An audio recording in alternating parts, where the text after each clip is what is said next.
Hello, everybody, and welcome to this marketing masterclass. Today, we are going to be talking all about the power of community with Lana Jelenjev. She is a person we've come across through working with the Happy Startup School. We spoke to her when we were even thinking about starting our Better, Bolder, Braver journey. She's full of wisdom and all things community, so it's going to be an interesting, fascinating conversation today.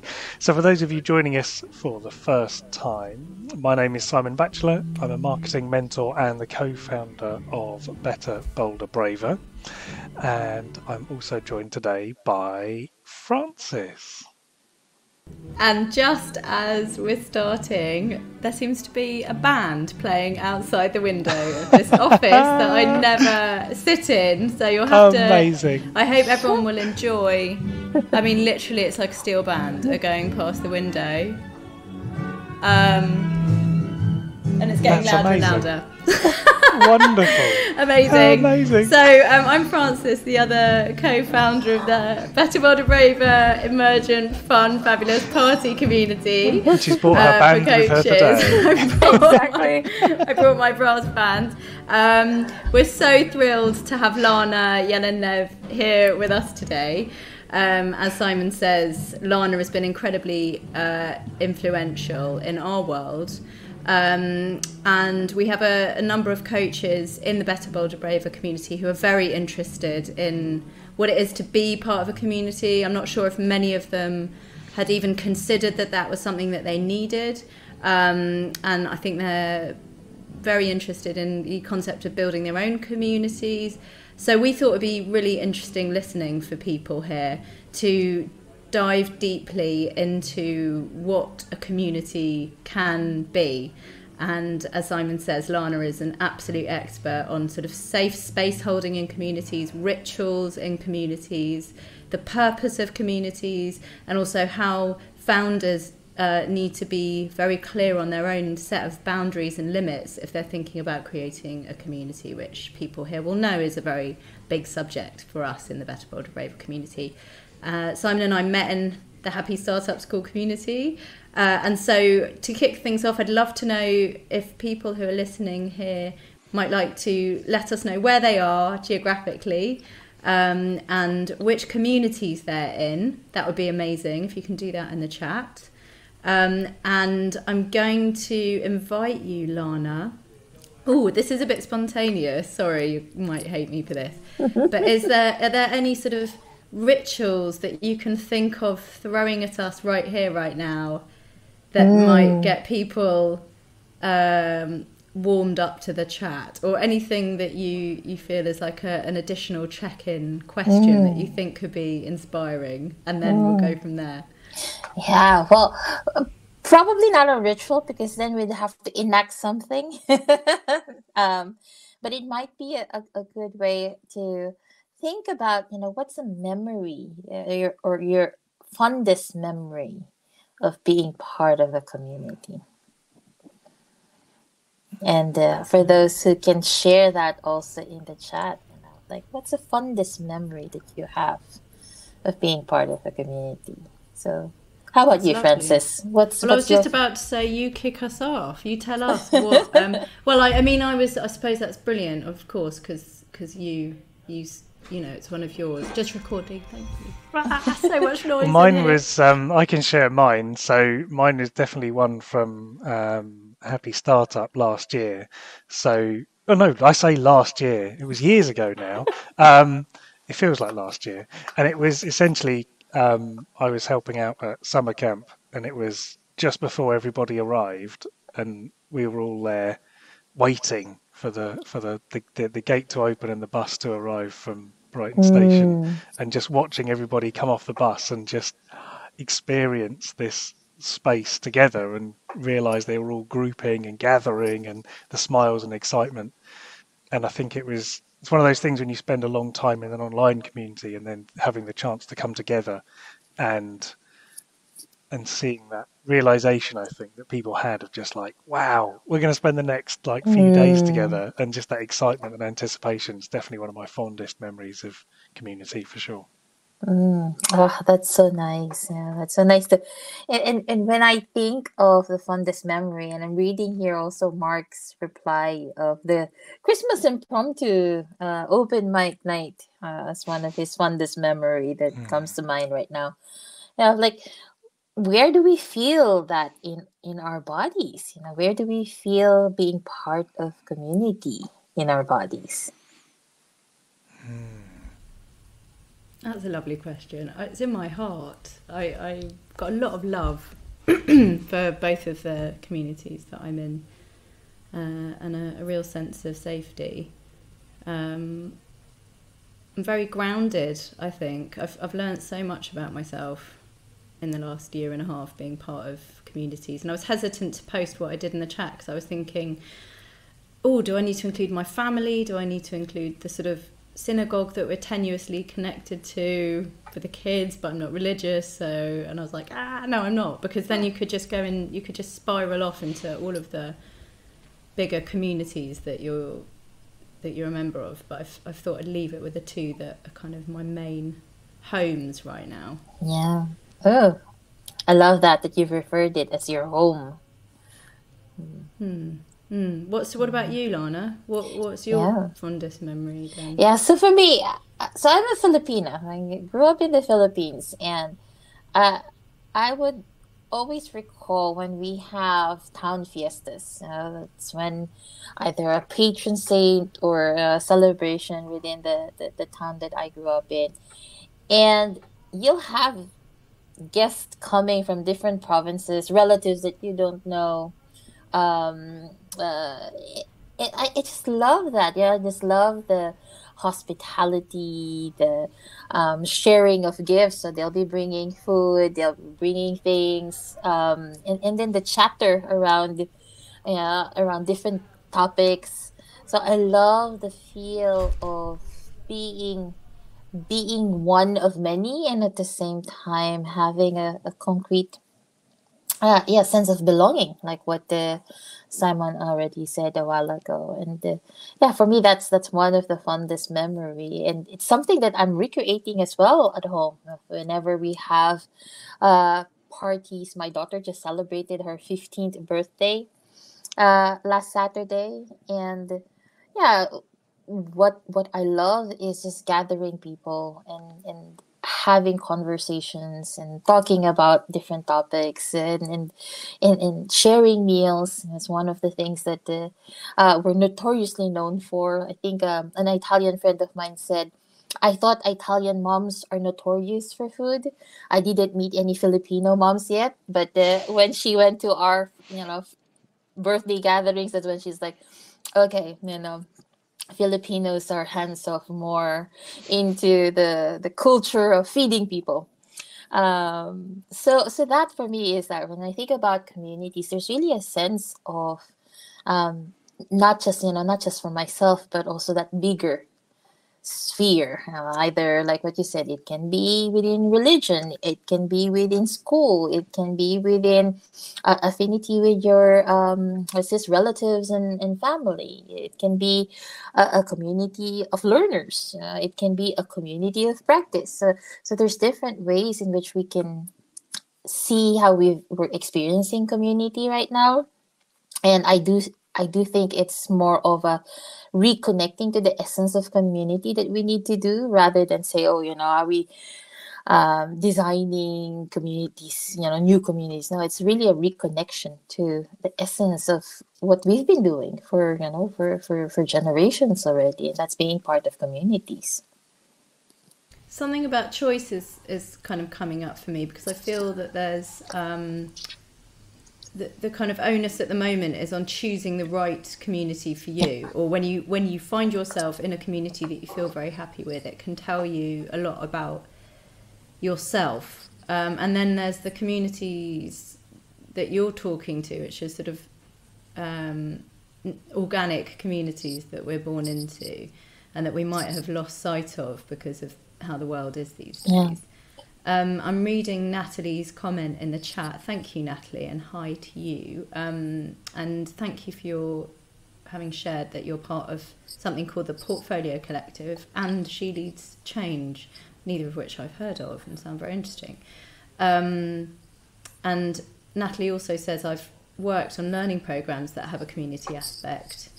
And yes, I thank you, because I'm part of 2 other communities, I realise, that I forgot, which are communities of people doing some work at the same time. And of course I feel very close to those people because, like Natalie, we're on a journey of learning and reflecting. And it's interesting that, you know, it takes you away from, well, you feel very close to a group of people when you're doing learning, don't you?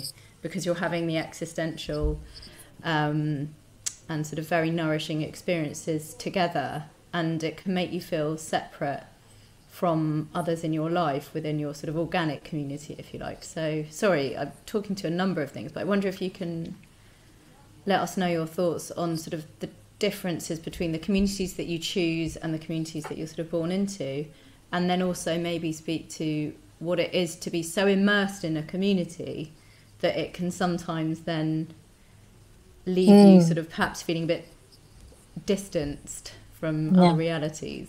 Yeah, so I would say that if you look at, you know, our current experiences now, mainly because of internet and our ability to connect now online, it has opened our doors to seeing community outside of the place. You know, because before, communities is really place based. You know, like, this is my community because this is where I grew up, or this is where I'm studying, or this is where my church is. So it was really very much place based or oriented. And because now we have online and the ability to connect with other people from different parts of the globe, so it has expanded that, you know, it has expanded our notion of community as you know, even outside of your immediate vicinity, your immediate location, or even your immediate culture.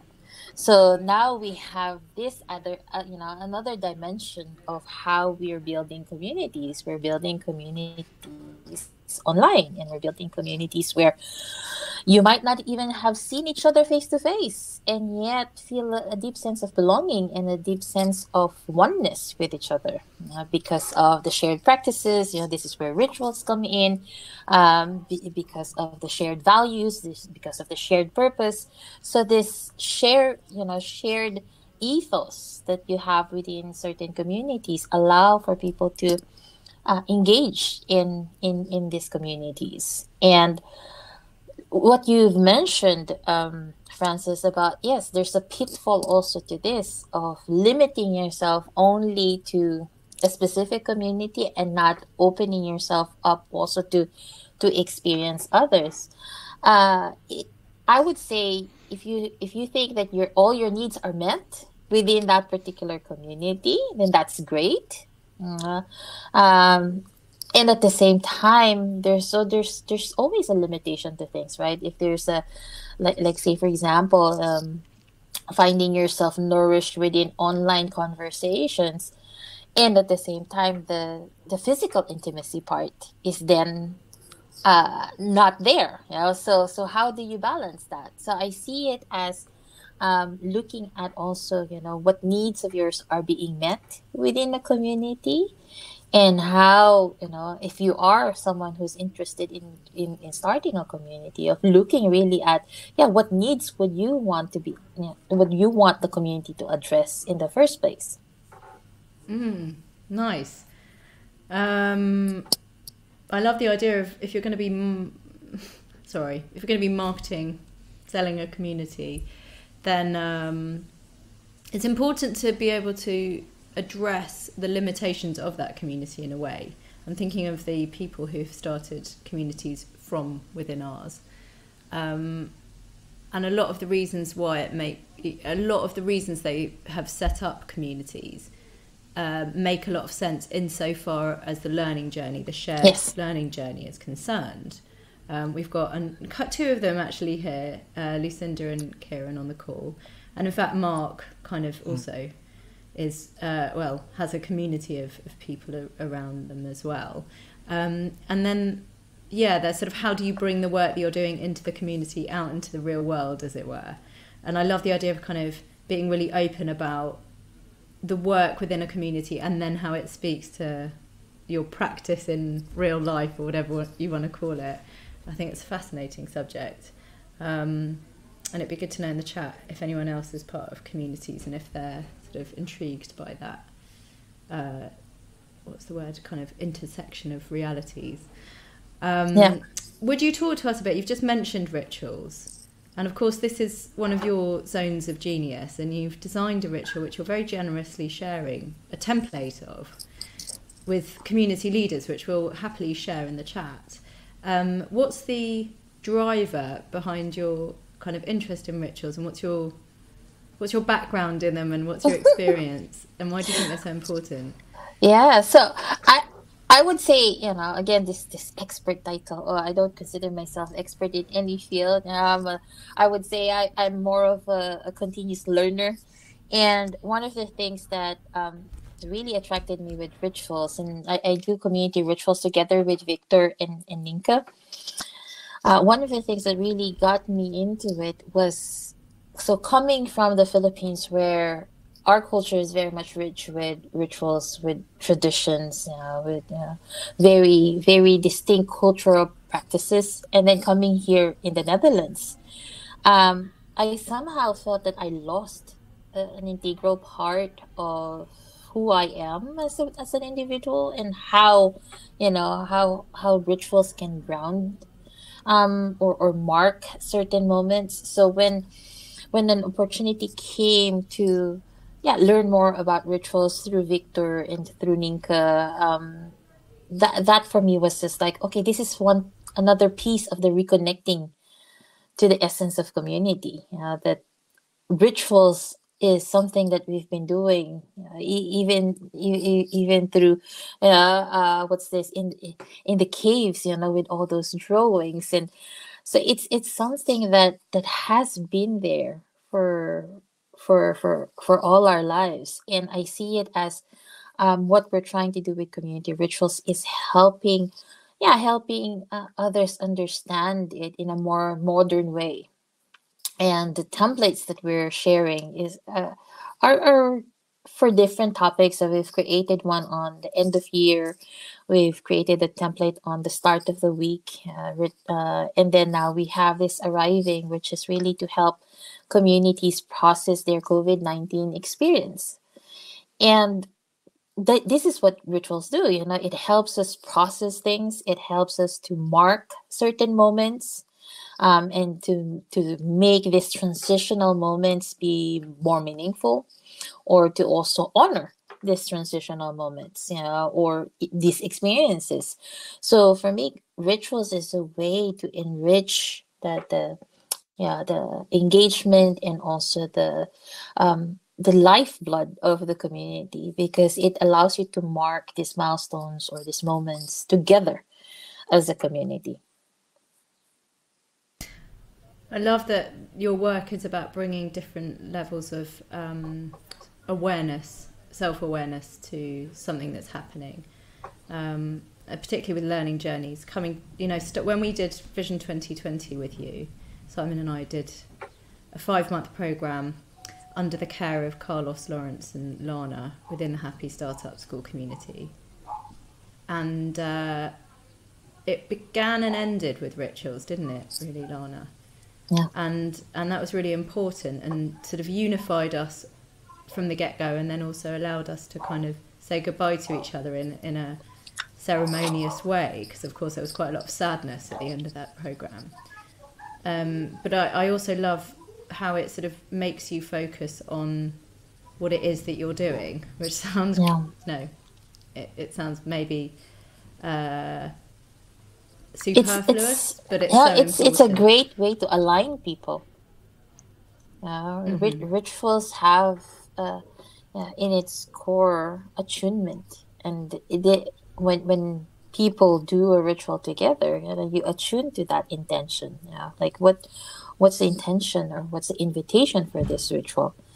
And having that shared experience is something that makes it meaningful for everyone. Sorry about the noise. Simon, did you enjoy doing? Tell us about, because you and I employed video, didn't we, for our rituals at the beginning of Vision 2020? We made films. Do you remember, of our experiences, which was fascinating, because it was doing the ritual and then it was actually using it somehow to sort of. I was wondering, I can't remember, did we actually use them as marketing content, or rituals? I'm going to mute myself and let you chat because it's noisy. No, I don't think we did in the end, but we shared them with the group, and it was an interesting experience because it was something we all did apart but together, if you see what I mean. So because we had all decided to go and do the ritual during a set period of time, and we designed our own ritual whereby we did something that we felt was like a transition of one state into another. Well, that's what mine was anyway.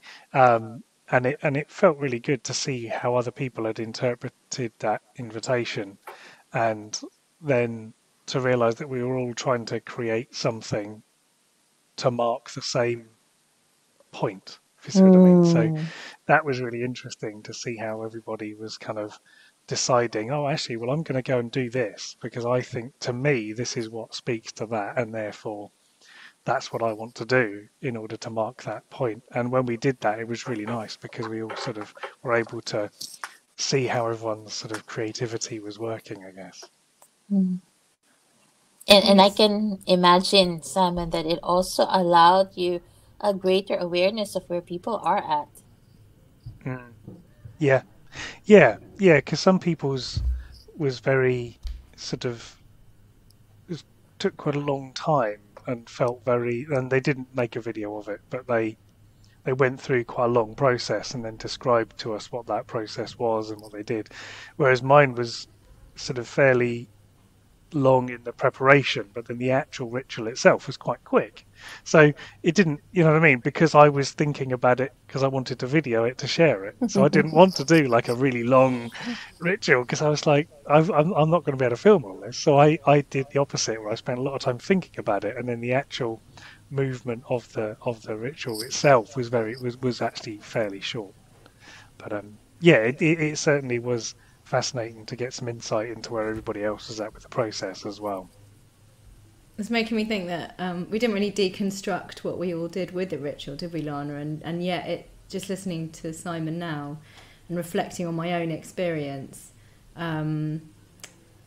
it's such a great mirror up to your style of content generation, what you find easy and comfortable, your creativity, how you tell yourself a story, because it's not just doing the ritual, it's then how you kind of recount it to everyone else and how you tell the story of it to yourself that's as interesting as the actual ritual.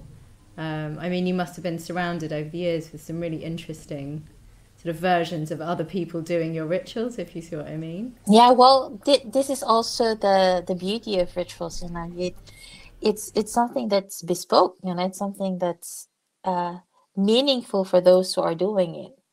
So there's really different versions or different ways that you can invite people in a ritual.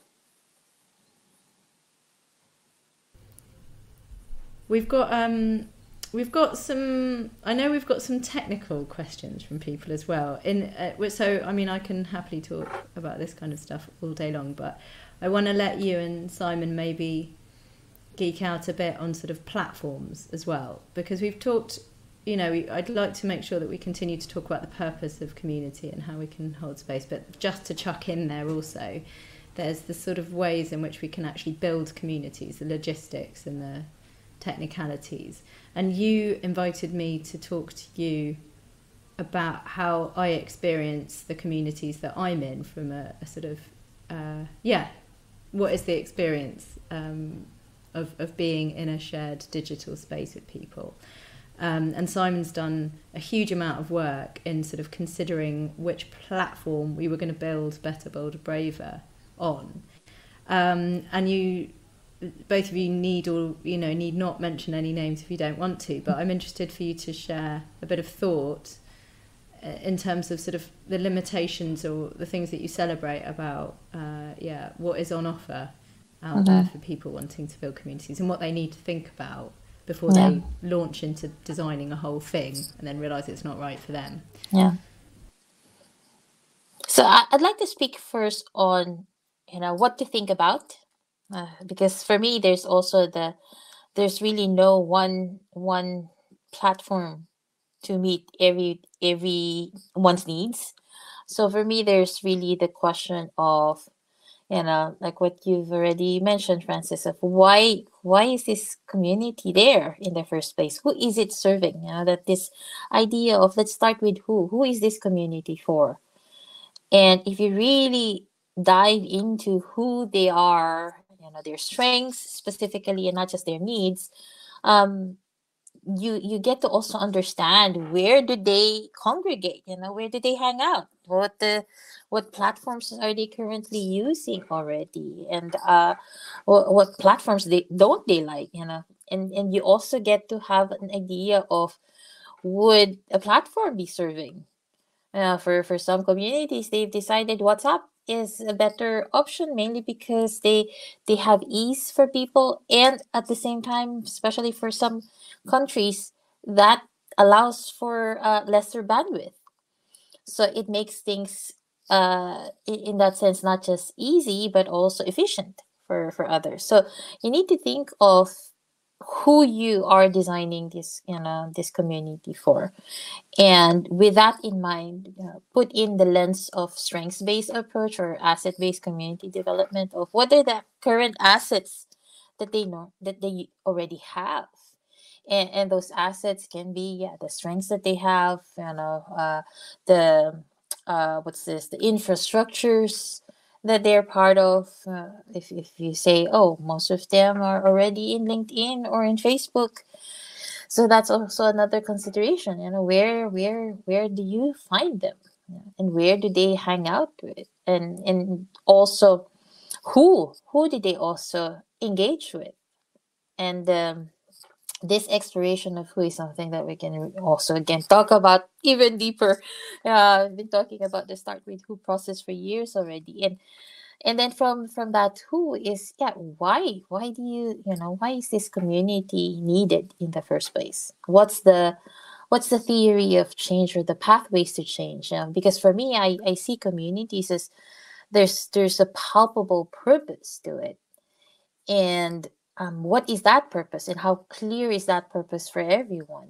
And given that purpose, then you can also think of, would online or offline be more sufficient, so that you get to have criteria already? Because sometimes we think, oh, we need to create online community spaces, but given who you're serving and why, you might realize that they're better served when it's something face to face, when it's something in real life. So there's questions here of, before you jumpstart into the technology part, is to really dive deep into this to who, why, and then the how would be, what type of activities would you want to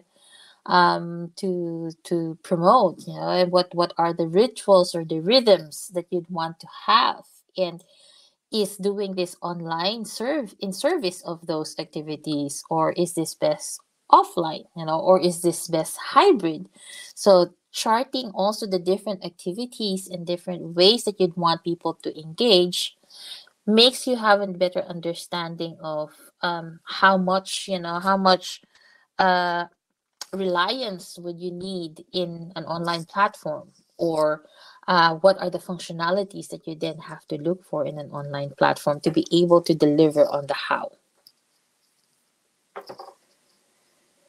Yeah, I think there's a lot of focus from people when you start thinking about a community. You think, right, I want to get people together, and I think the first question is really interesting, the who, and let's start with who, but then the sort of, well, why? What are they going to do there? And I think sometimes that can feel a bit ambiguous and a bit awkward maybe to talk about or to focus on, so people just skip to the how. It's like, well, it doesn't matter. I'm going to build a community. It doesn't really matter why they're there. But what I'm going to do is I'm going to buy this thing. I'm going to, I've been on the Mighty Networks website. They've spent a lot of money on that website. It's hard to walk away from that website and not want to start a community. They're doing their job, right?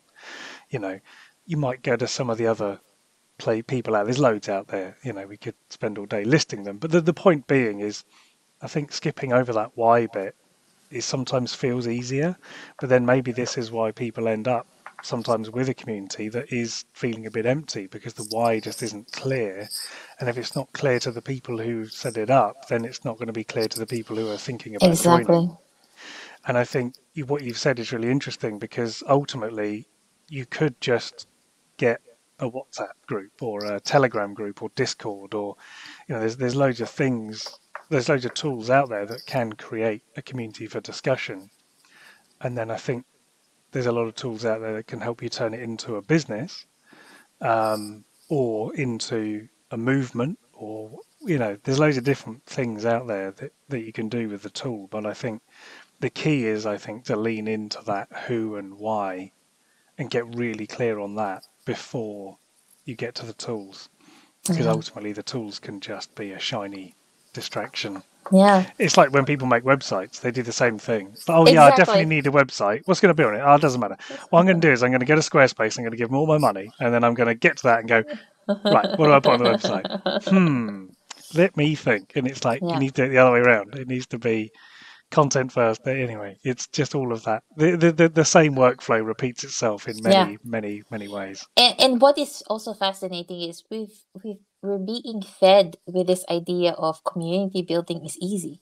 And that, at the snap of your fingers, you can have a community. Now, you can have a platform where you can host your community, but it doesn't necessarily mean that people will come there or will use it.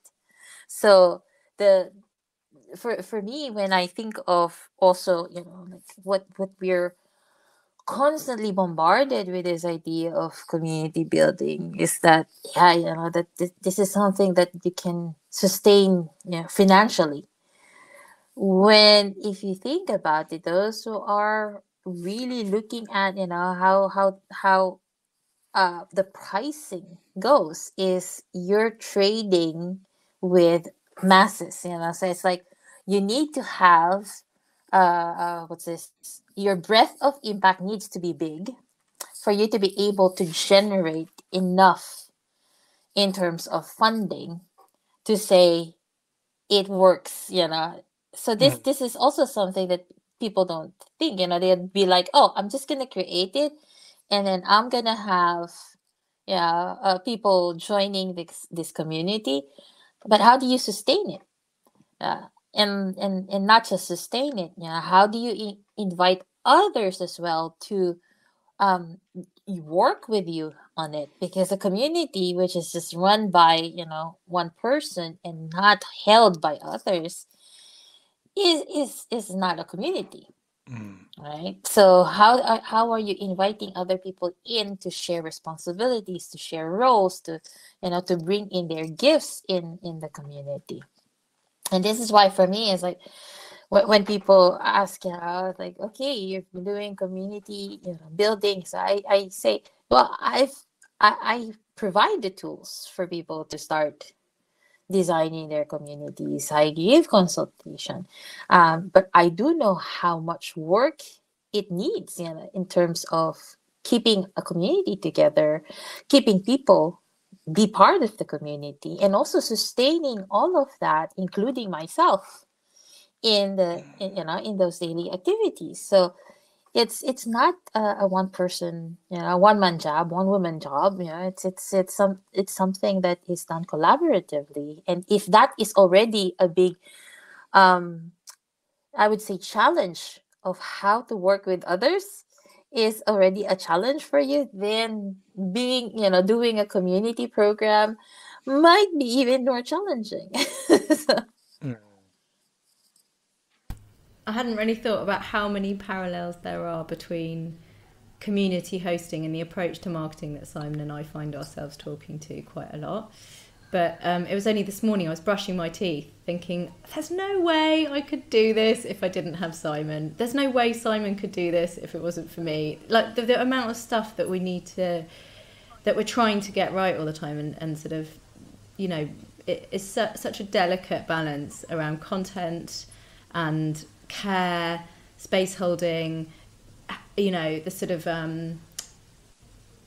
pastoral work, if you like, that goes on with sort of guiding people within a community, and at the same time being very clear with people that if it wasn't for them, the community would not be able to function. So with the best will in the world, whatever Simon and I design, if something has happened that is magical, that we could not and don't control, that is around what the members of the community bring to it, which was just is continually fortuitous and serendipitous, but I think speaks also to the fact that we're really transparent about what our energies are and sort of what we care about. So we're attracting people sort of like us who do want to do things like this, and there's no shiny pretense going on, and nobody feels lesser, and nobody feels that what they have to say isn't important. And so much of that, I think, speaks to the kind of marketing that we're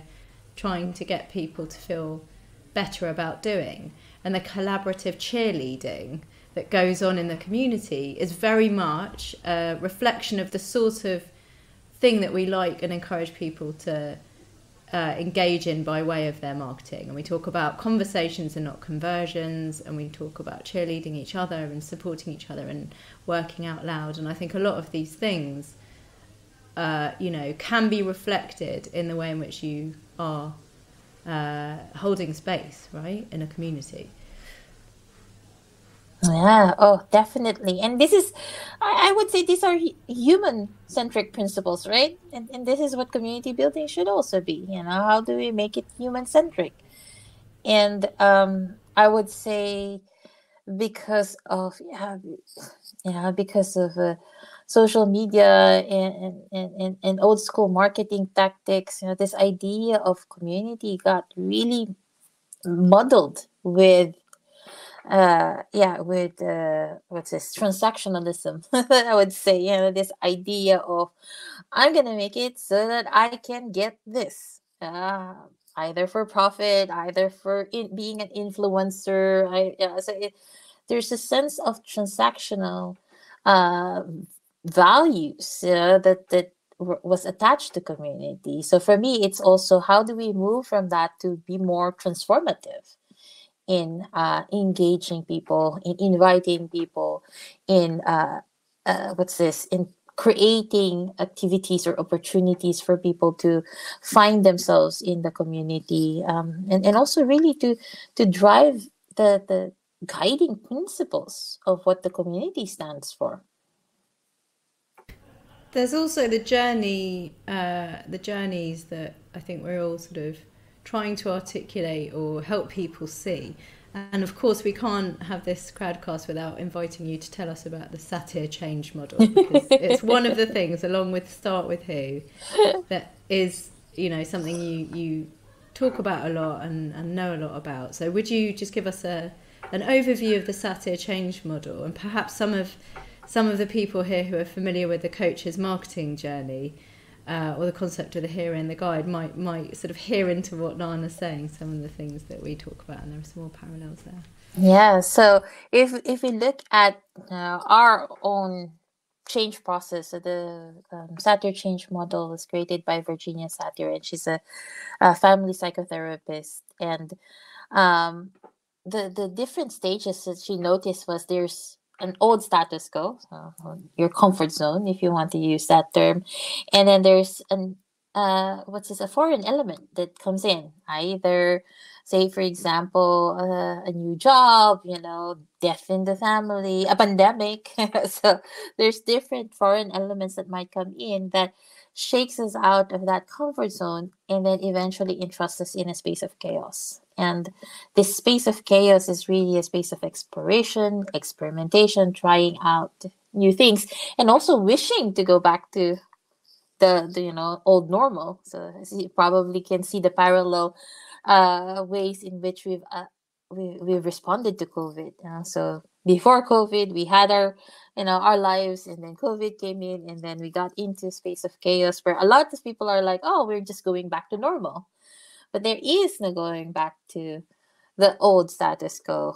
The invitation here is to find different ways in which we can integrate and practice new different things so that we get to a new status quo.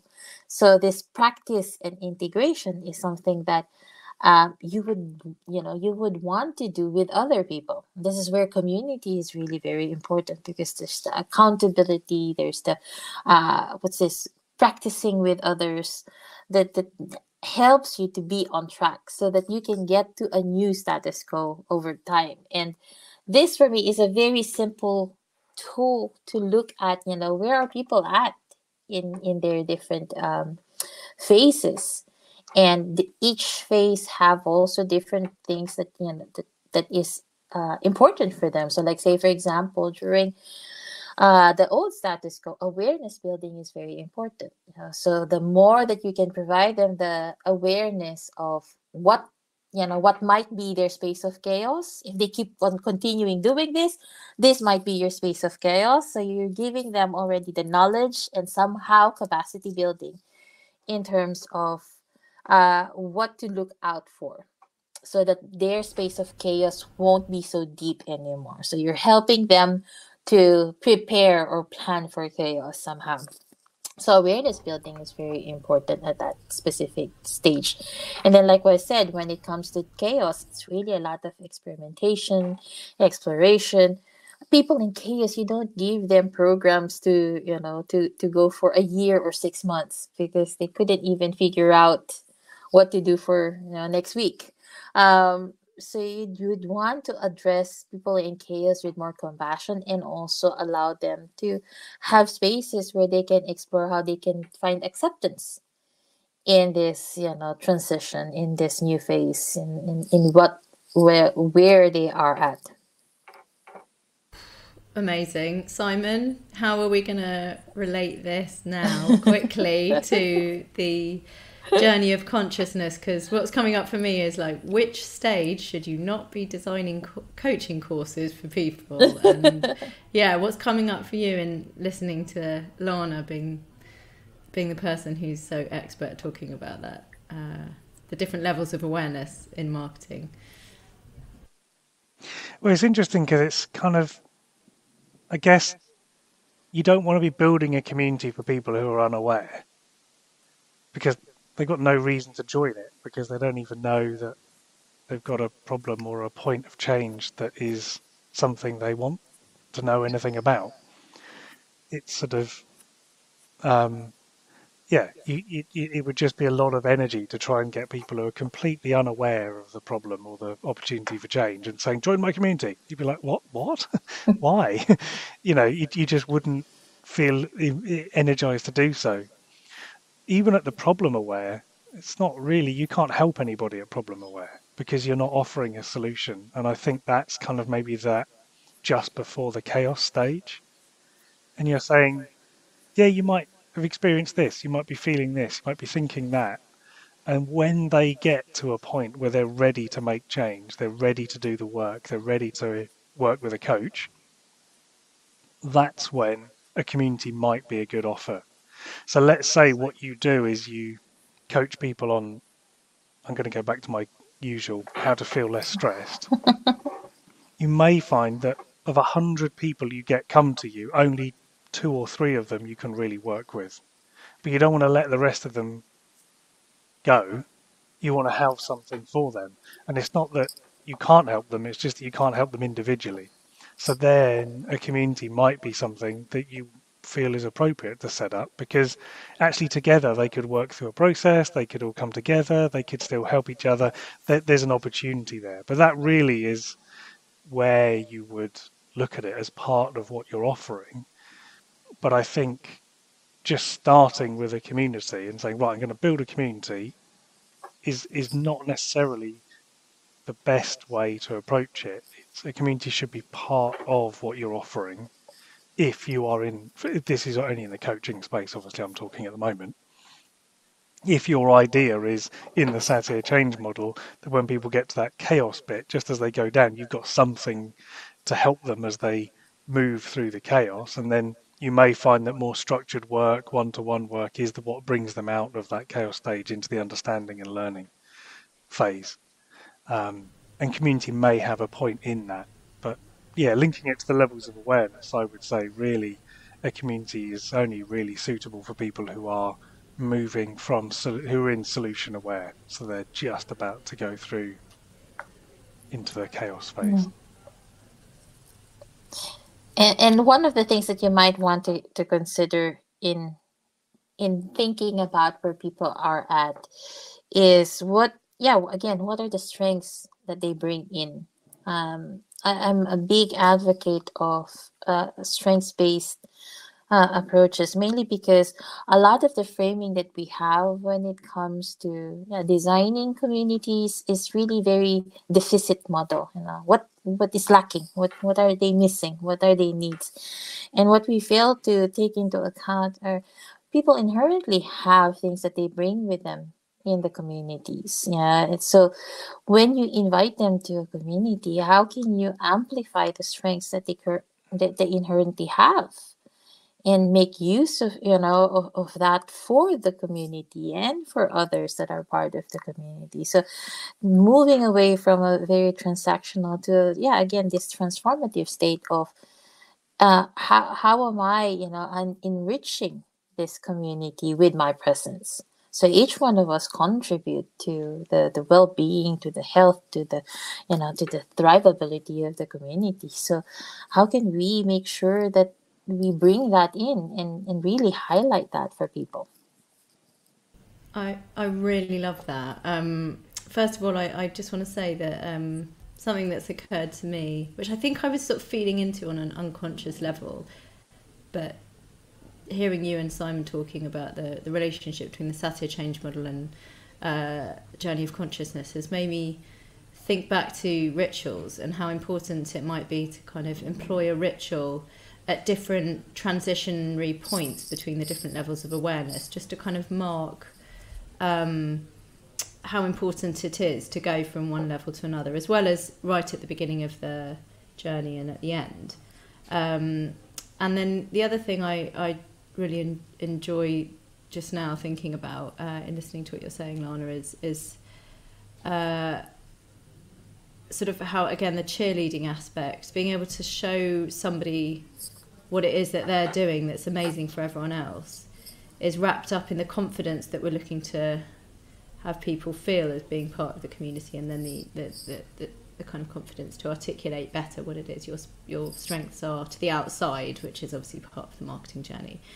But for example, I'm going to pick on Kieran here, who's kindly posted in the chat, and I agree, Natalie, lovely observation about the kind of transition between an old status quo to a new one by way of a community and a kind of learning cohort. But yeah, so Kieran is one of our founding members, and is such a valuable member of the community. And what Kieran brings to each and every event that we run, that Kieran attends, the testimonials that that Kieran's kindly offered to us, that we've capitalised on by recording and putting out there, which I think Kieran would, I like to think of as gifts back to him, in terms of us saying we really hear you and see you and we're so grateful. All that interaction, saying we really see you, we're really grateful for what you're doing, which is true, is going to serve someone back. Thank you. So yeah, I don't think it's something we're necessarily designed into or thought about too much, but I love the strengths stuff that you're talking to, and I like the idea of when you build a community, really being able to think about and then articulate to people as they come through the doors what strengths you celebrate. So I'd like to invite people who are thinking about building communities to think, as you say, Lana, not just about the kind of needs and wants of the people coming into the community, but the ways in which you can quickly show them the skills that they're bringing. All that work is so important. So, the time is flying. I feel it's there's been sort of less of a shape to this conversation, which is a good thing, because I think that so much of what Lana speaks to is sort of serendipity of community as well. So can you just maybe speak about how we have to have faith in how things can just evolve outside of our kind of megalomaniac design? Because I think that would be interesting for people as well. Yeah. Oh, well, a big part of also what I espouse is really emergent strategy. Like how do we apply that within community design? I know that there's a lot of people who thrive in structure, and really that rigidity of having plans and having things written out is helping them get a sense of control. Yet if we really look at community, we're looking at people. You're looking at situations, you're looking at different lived experiences. And one of the things that we really need to embrace is how do we embrace emergence in this process? That you might have, say, for example, a very good example in Vision 2020.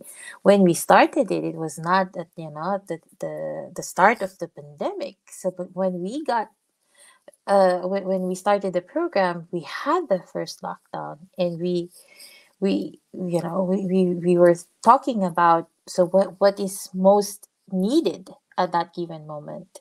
So this is that part of emergence, embracing emergence, that even though you say, oh, but this is what we've planned for, but if you really look at sense making and wayfinding as crucial to community design, then you would have a sense of even though you have plans for the community, but what is most alive in the community right now, and how might you attend to it, is also a very crucial part of community work. So it's not just about having plans and having this wonderful design of this is how I'm gonna, grow and build my community, but it's also how do I create spaces where I check in and have a pulse check of what's going on within the community, where are people at, and how might I design on the fly for things that might be crucial for me to address or to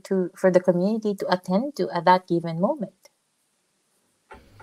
And on that level, would you say that it's very important for community builders to be in touch with other community builders? Oh, yes. Within a community of community builders, yes. So that we're not missing any tricks and we can support each other on the journey of trying to do this work. Exactly. Yeah. I mean, this is again that support, right? The part of oftentimes we get so entangled in the work that we do that we forget that having support is very important. So this is also why one of the projects that I'm currently part of is we named it Firekeeper. Who are the people that are tending the fire along with you?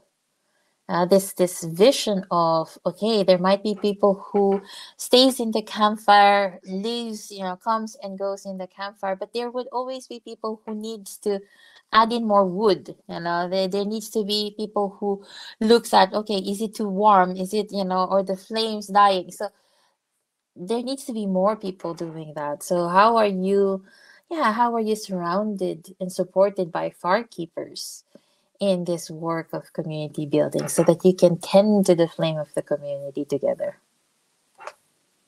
I love that. And if you wanna be close to other firekeepers, the best thing to do is watch and listen to Lana and see what it is that Lana's doing, because she's never far away from a beautiful pot of other people trying to create change in the world. With more time on another day, it'd be really interesting to ask you sort of what the motivate. In fact, we possibly should have started with this, but where does this come from for you? Like, is this a big systemic change agenda for you, where through communities you're hoping to kind of foster great change overall? I guess we can end this with that. So I I was asked this question a couple of times already, and my answer would always be this. I remember when I was just a teenager, or 12, 13, and when somebody asked me like, what, how do you see yourself? I always kept on seeing myself as a pebble being thrown on a pond, and then that creates the ripples. So for me, it has always been that contribution has always been a big part of who I am. That I've been a Girl Scout for years. I've done social work, social activism when I was in the Philippines. So for me, it has been a central part of who I am. And then if I look even deeper, it's because also of our culture. Being Filipino, we have a term called kapwa. In kapwa is our shared inner selves. In a nutshell of what that word means, and for me, I try to live by with that, of how can I be in kapwa with others, so what is my shared inner selves that I bring in within the communities that I'm part of. So for me, community building is that it's a practice of being in kapwa with others. And that's why, for me, this work is very important because it's something that has served me in the different transitions, in the different chaos in my life. And it has also brought me to a better understanding. Again, coming from the Philippines, moving here in the Netherlands with no family, no friends, of why community is very important to our to our well-being, and also to making transformation in the world. And this is that, the more communities that we have, the more ripples that we create. I love that the thread between communities, coaching, and marketing is how can all three serve both you and bigger change.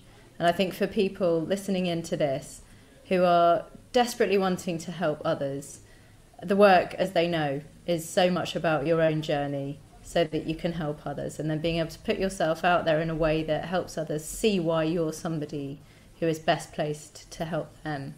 And the same, could be said for a community. It's like, it's like start with who, and then how is the community helping the community, and then how is the community serving this kind of bigger change, and how are the individuals also being served, and what's the mirror being held up there. And we talk about all of this in marketing all day long. It's about putting yourself out there, but it's also taking this time to reflect on who you are and what your values are. So nice that we've been able to unite all three, and I hope that people listening in here will continue to follow Lana on her journey, which is eternally fascinating. And thank you, Lana. Any final thoughts from you, or Simon, from you?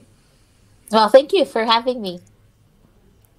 Yeah, thank you for joining us, Lana, and for sharing. It's always good to kind of hear your insight around community, and I hope that people will. I've just posted your LinkedIn there in the chat so people can connect with you if they'd like to know more or ask some more in-depth questions. I also have tools in my website, lanajelenjev.com. So yes, I will post that as well. They can download free resources and tools there. And again, that speaks to this whole conversation about like letting people have some stuff, shall we say, for free? Or is it part of the learning journey that you meet them where they are, maybe where they don't necessarily know if you and community is what they need, but you generously gift often things that people need. So thank you for that. And yes, do definitely check out Lana's website. Thank you all. We will actually be having a little break now, right, Simon? Yeah. For a number of weeks. So we've got watch a couple this of weeks space. Off, and then we'll be back with a star guest who remains nameless right now, but is a very exciting person who might well be right here. And we wish you all very well over the spiritual next couple of weeks, whether you're religious or not, as the sun comes out a bit more. And thank you again, Lana. Thank you, everyone. Bye. Thanks, Lana. Bye.